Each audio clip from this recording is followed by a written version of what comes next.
আজকে বলবো এমন এক শহরের কথা, যে শহরকে ঘিরে রয়েছে মহানবী হযরত মুহাম্মদ সাল্লাল্লাহু আলাইহি সাল্লামের ভবিষ্যৎবাণী। যে শহরটি মাত্র একবার জয় করা সম্ভব হয়েছিল। আজকে বলবো সেই বিখ্যাত কনস্ট্যান্টিনোপলের কথা।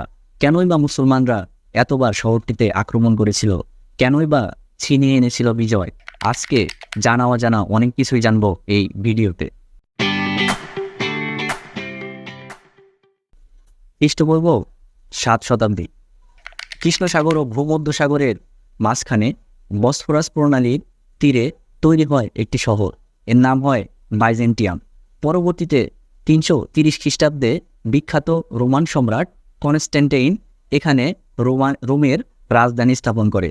তখন থেকে এই শহরের নাম হয় কনস্ট্যান্টিনোপল। সালটা 395 সাল। রোমান সাম্রাজ্য দুই ভাগে ভাগ হয়। তখন পূর্ব রোমান সাম্রাজ্যের নাম হয় বাইজেন্টাইন সাম্রাজ্য, আর বাইজেন্টাইন সাম্রাজ্যের রাজধানী ঘোষণা করা হয় এই কনস্ট্যান্টিনোপলকে।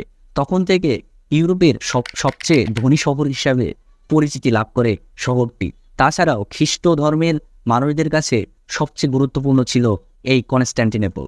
1300 শতাব্দী পর্যন্ত এই শহরটি বাইজেন্টাইন সাম্রাজ্যের হাতে ছিল। তার আগে এই শহরটিতে অনেকবার দখলের চেষ্টা করা হয়, অনেকবার আক্রমণ করা হয়, কিন্তু এই শহরটি মাত্র একবারই দখল করা সম্ভব হয়েছিল। এই শহরটিকে ঘিরে মহানবী হযরত মুহাম্মদ সাল্লাল্লাহু আলাইহি সাল্লামের ভবিষ্যৎবাণী বা হাদিস রয়েছে। ভবিষ্যৎবাণীটি ছিল এমন: একদিন এই কুস্তন্তনিয়া বিজয় হবে, কতই না উত্তম হবে এর আমির, আর কতই না উত্তম হবে এর সৈন্যবাহিনী। আর মহানবী হযরত মুহাম্মদ সাল্লাল্লাহু আলাইহি সাল্লাম এর ভবিষ্যৎবাণী সাহাবা ইকরামদের মধ্যে প্রবল আগ্রহ তৈরি করে এই কনস্ট্যান্টিনোপল বিজয় করার জন্য। পরবর্তীতে সাহাবী আবু আয়ুব আনসারী রাদিয়াল্লাহু তাআলা আনহু এই শহর জয় করার উদ্দেশ্যে বেরিয়ে পড়েন এবং তিনি ব্যর্থ হন, এবং তারপরে কনস্ট্যান্টিনোপলের পাশেই তাকে দাফন করা হয়।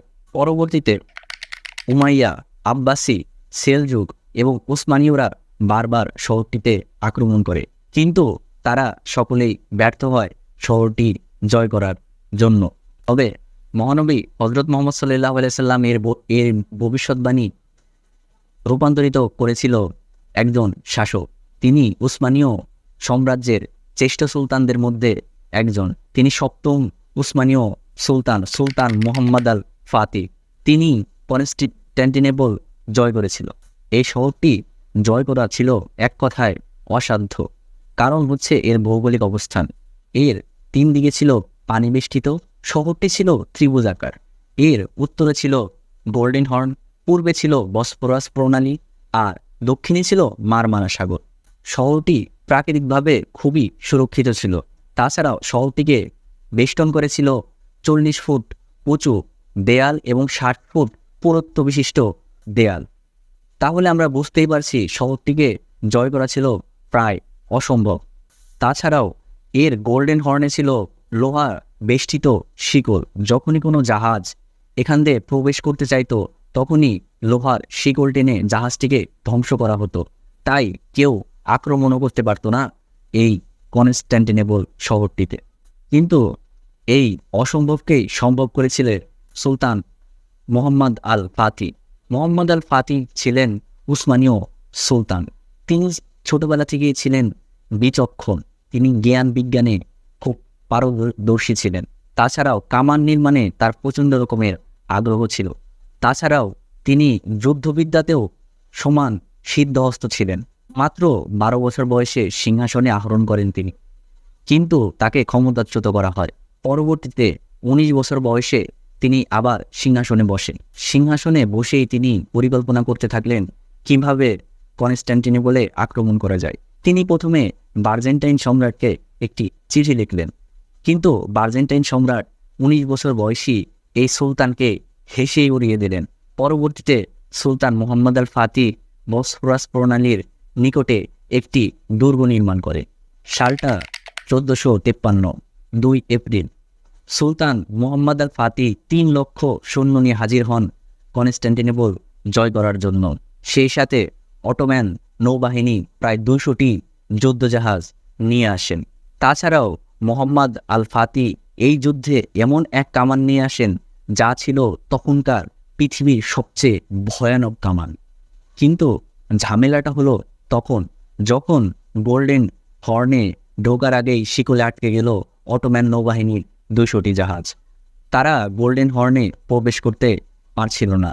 এতে যুদ্ধ জয় করা প্রায় অসম্ভব হয়ে পড়ছিল, কারণ গোল্ডেন হর্নে যদি জাহাজগুলো প্রবেশ না করানো যায় তাহলে কনস্টেন্টিনোপল জয় করা সম্ভব হবে না।